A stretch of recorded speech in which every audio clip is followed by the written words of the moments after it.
Hello, good morning and welcome. Let's see how long this balance is for because Caspy's in a playful mood.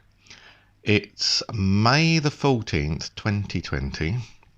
I've got my coffee to wake up with. 9:45 a.m. I've had to wait 5 minutes because the kids have been outside my door screaming and shouting because parents in this block aren't respectful of anyone that doesn't have kids. Like most parents I've come across, if you don't have kids, you don't count. Anyway, it's been a long time, yes, I know. And yes, I need a haircut. It's been a few weeks, hasn't it? Wasn't it March, the last update? I thought I did more in between. Apparently not. That's my memory for you.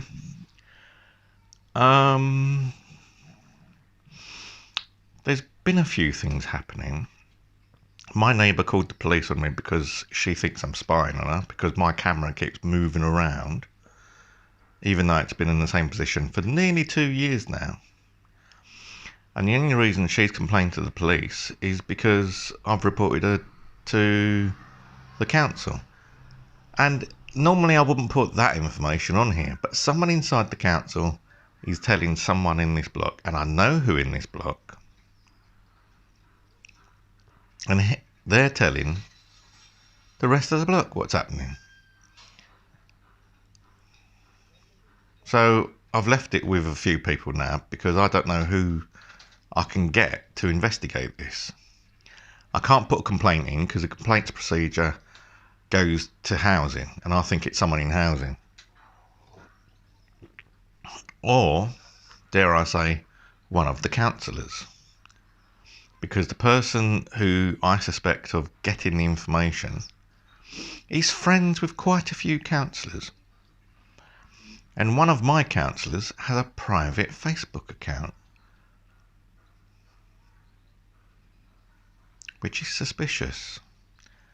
I keep trying to look up whether he should have a private Facebook account with people on this estate on it, and it's not easy in this lockdown time to actually get any advice. But I've got a gut feeling it may not be ethically correct. It might be allowed, but it may not be ethically correct. Anyway, what else has happened?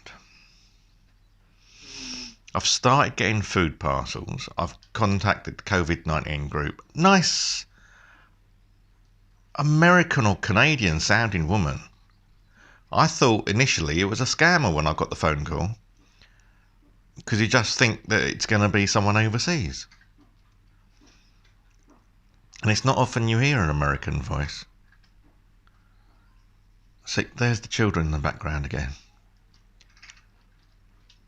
And I can't complain to anyone because no one does anything.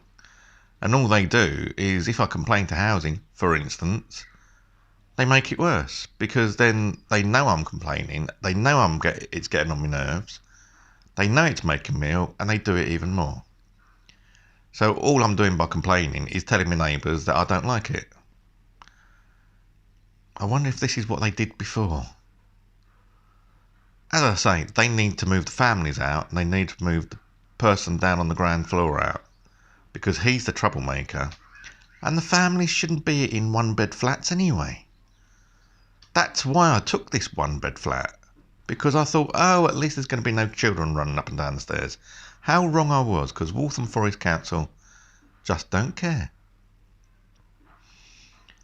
And I made them aware of my anxiety and autism, and they just don't care where they put people. Oh look, he's got anxiety, we'll put 2 families in there. I'm gradually building up a case against Waltham Forest Council. I put a freedom of information request in for my data presentation. They need a copy of my passport or driving licence. But I'm not sure the information will show exactly what I need. So I'm having a little rethink about getting the data. because I need it to include anything about this address. I will have to have a check on what I asked for. It might be too far-reaching, but somehow I need to track that information so I can use it with a solicitor. My blood pressure, when I got a knock on the door by police, went up to 177/107, and that was about 4 hours later. So I don't know what my blood pressure would have been at the time. I literally burst into tears when the police told me what was happening and they were warning me. I just couldn't help myself. I was crying most of that day. Mary came down and helped me, and well, Mary and her daughters have been absolutely marvellous. She did some shopping for me. I paid for it. She did some shopping for me because I'm afraid of getting out because of my neighbours. And this is what Waltham Forest Council have put me in. Instead of taking action 2 years ago and nipping things in the bud, they've let it escalate and escalate and escalate. I mean, you've got a troublemaker that knows all the people on the council and councillors doing drugs, who's having a go at me, literally threatening me, and they still kept him on the estate. He should have been moved, evicted there and then. Verbally threatening another resident, that should be breach of tenancy. End of. He should have gone 2 years ago.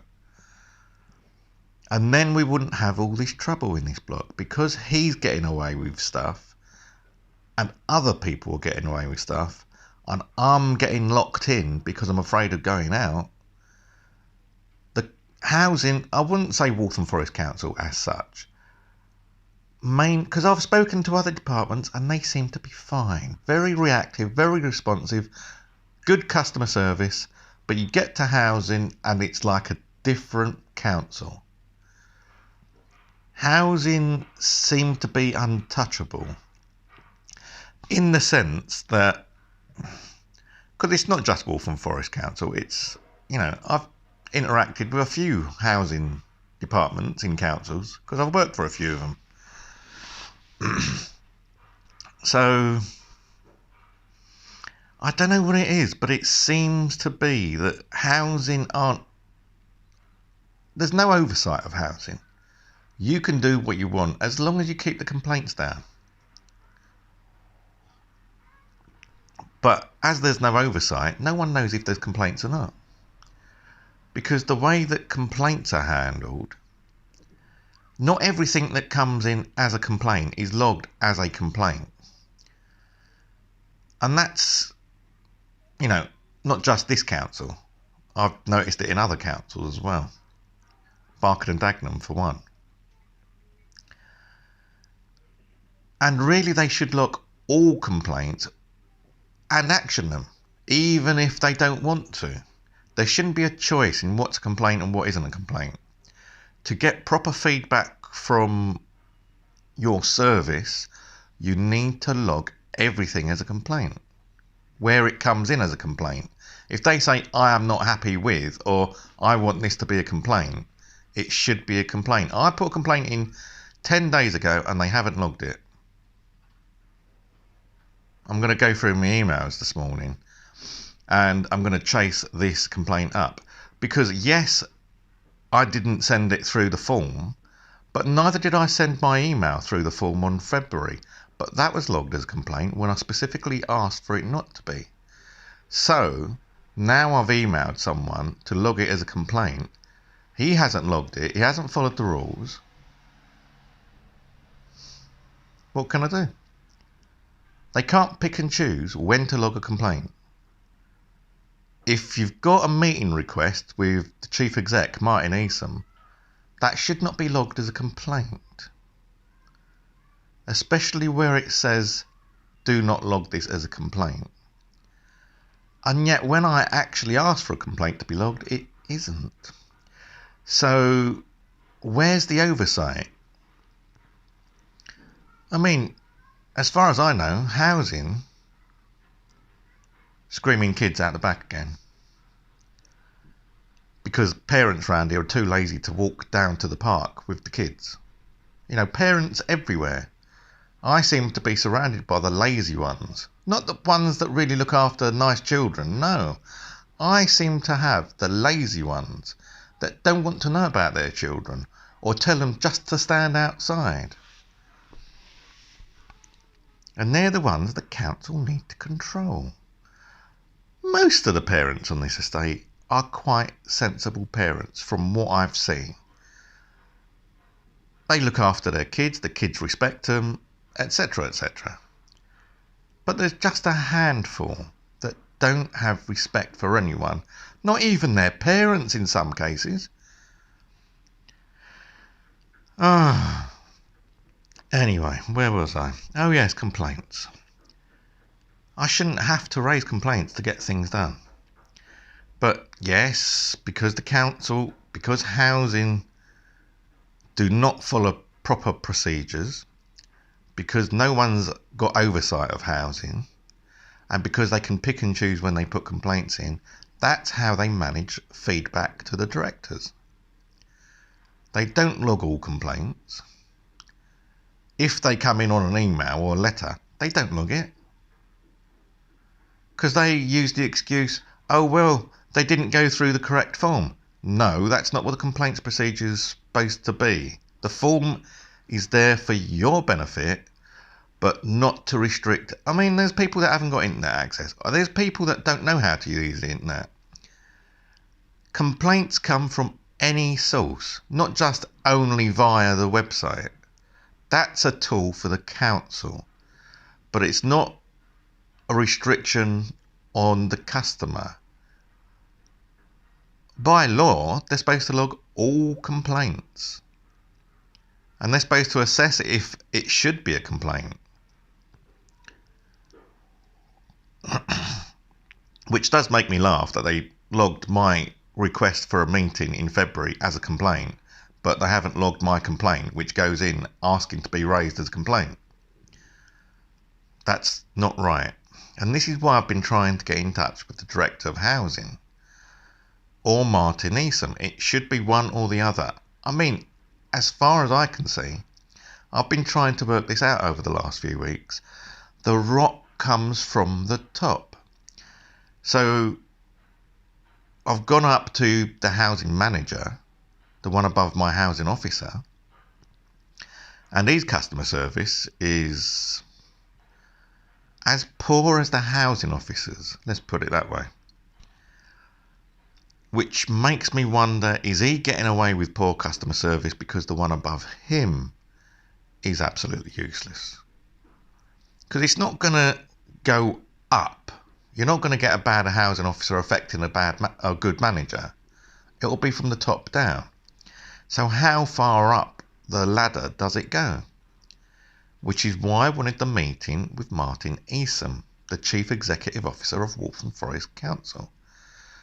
And why I was supposed to get a call back by Michelle Maloney 10 weeks ago nearly now.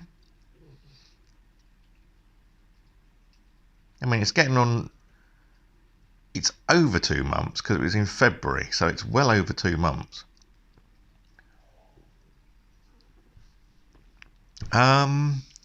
What else is happening?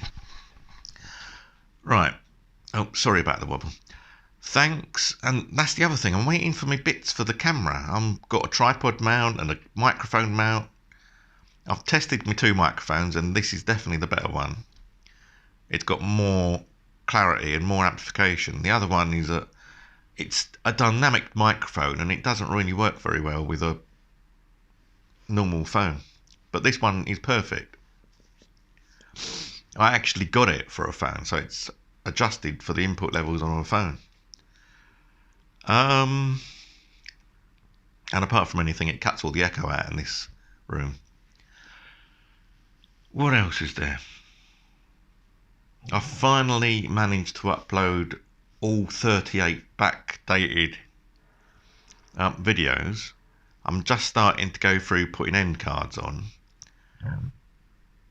I'm going to try and release 2 a week, Wednesday and Saturday.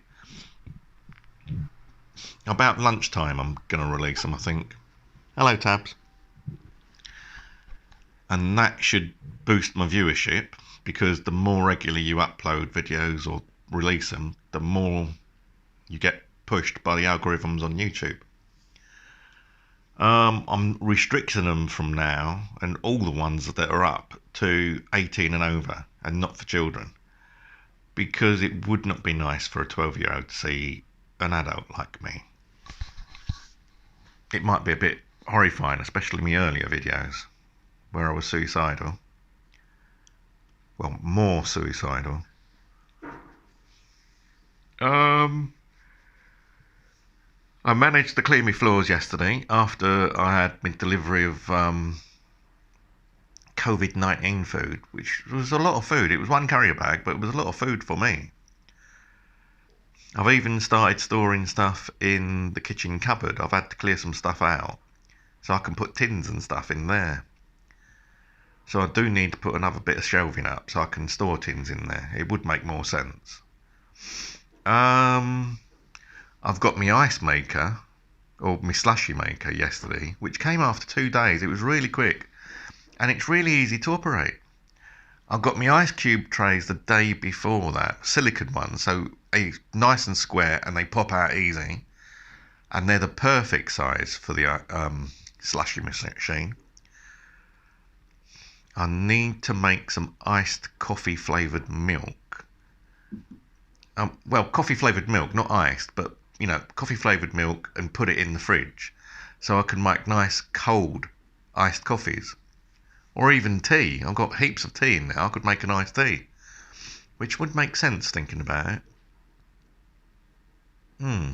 Maybe I'll do that. But I've got lemon, so yeah, I could do that. Iced tea with lemon. Oh, what else? I've been slowly over the last week, since Mary delivered all the potatoes and that, cooking potatoes. I've got 10 bags of mash in the freezer that I've made. 2 batches it was in. I've put carrots in the freezer, sliced and whole, frozen, after blanching, following the correct procedure. I've checked the potatoes this morning. They're not going black, which is marvellous, because the ones I put in there before did go black. I've still got a few of those, but they're edible still. It's just frost damage, and when they're cooked it goes away anyway. But the mash is okay, the potatoes are okay, the carrots look absolutely marvellous in the freezer. What else?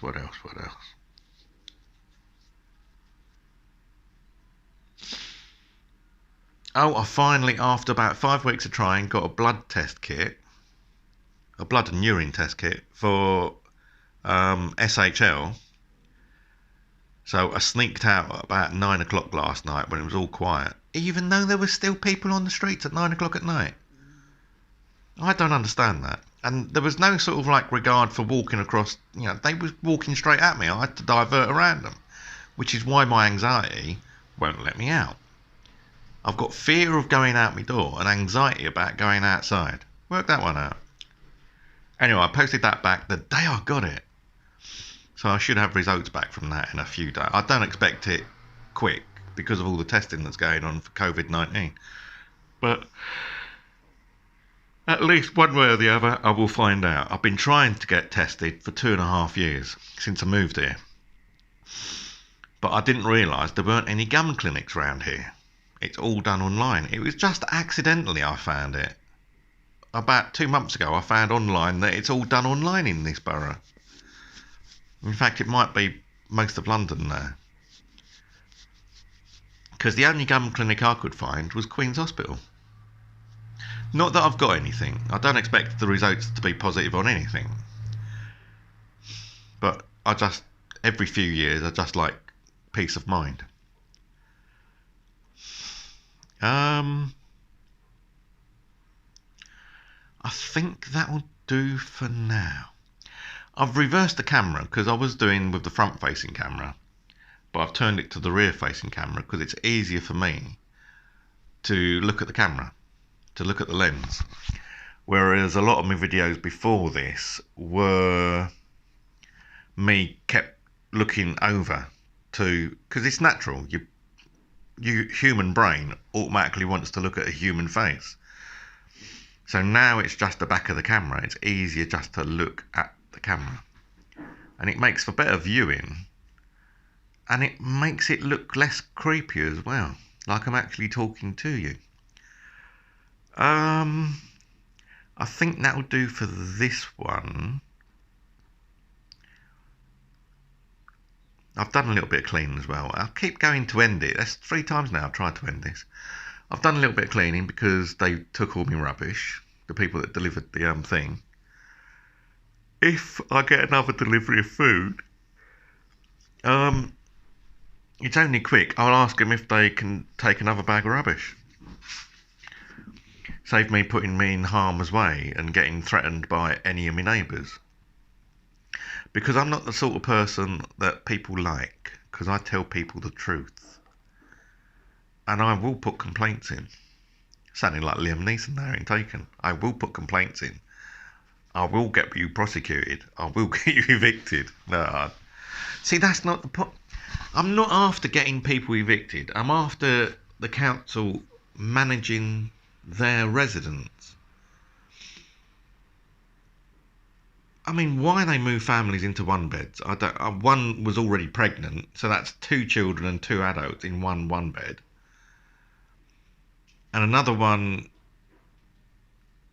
well, technically 2 adults and 1 child, because her boyfriend is here most of the time. Well, I assume it's her boyfriend. I don't know, it could be her brother. I don't know. Why they move families into one beds, it should be illegal. If they haven't got enough family accommodation, they need to build it, not squeeze people into one beds. Because all you're doing is making them move again in a few years' time. And it's a waste of resources. You've got lots of one beds out here. You've got people sleeping rough on the street. Put the rough sleepers in the one beds. Simple. And then you just need to build a lot more 2 beds. I know it sounds simple, but if councils weren't after making money, which they shouldn't be by law anyway, they're supposed to be non-profit, and they are looking at making money out of housing, then they should just build rentable accommodation, not stuff to sell. But most of the accommodation isn't being paid for by the councils now. Most of it is private, with the council sponsoring some accommodation being built. And because it's cheaper to build 1 beds, that's all they're building. Yet they need 2 beds. But 2 beds are more expensive, so they'd rather shoehorn families into 1 beds. And yet, this is the bizarre thing. My local MP, bless him, is, probably as frustrated with the council as I am. There's a plan for a 9-storey block of flats where I used to work. Knock it down. Please knock it down. Stop me looking at the place. And he's opposing it. And yet, we could do with a lot more families being moved into 2 beds. Admittedly, it does spoil the skyline, but we need housing. As long as there's more 2-bed flats for the council, I fully support the build. But if all the council's got is 1s with a couple of 2s, then no. There's no point in putting private accommodation up where the council doesn't get any 2 beds, because that's all they need. There's plenty of 1 beds in the borough. We need 2s and 3s. So I'll have to have a look through the plans and see, not particularly that, but have a look through the news, the local papers and that, and see if there are any plans to put any 2-bed council accommodation up. Because this is getting ridiculous in this borough now. The amount of people squeezed into small accommodation, they should not move people into accommodation that is the same size. It makes you wonder why people moved.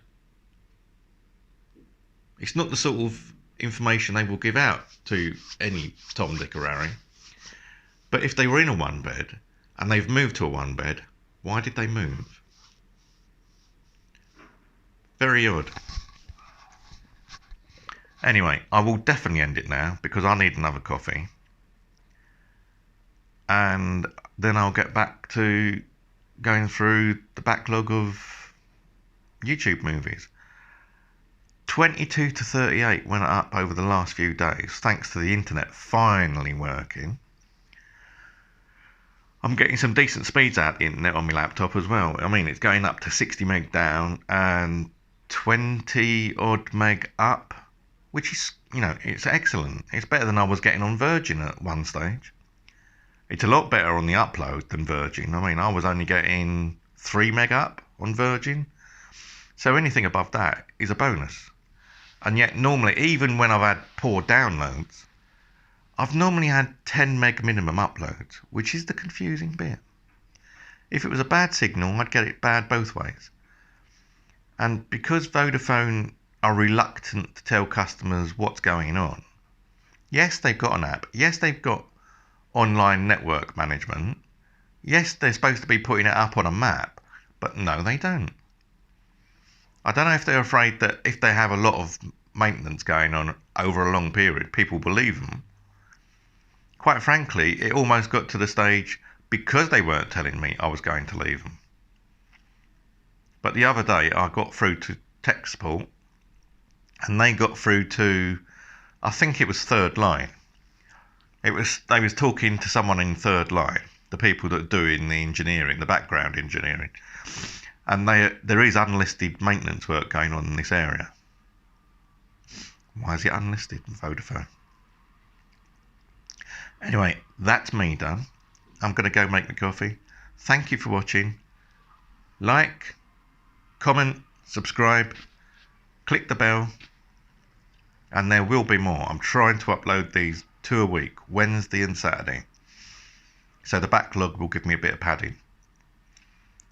And I'm going to try to make them a bit more often as well, so you get less breaks in between, at least twice a week, so I don't catch up with myself.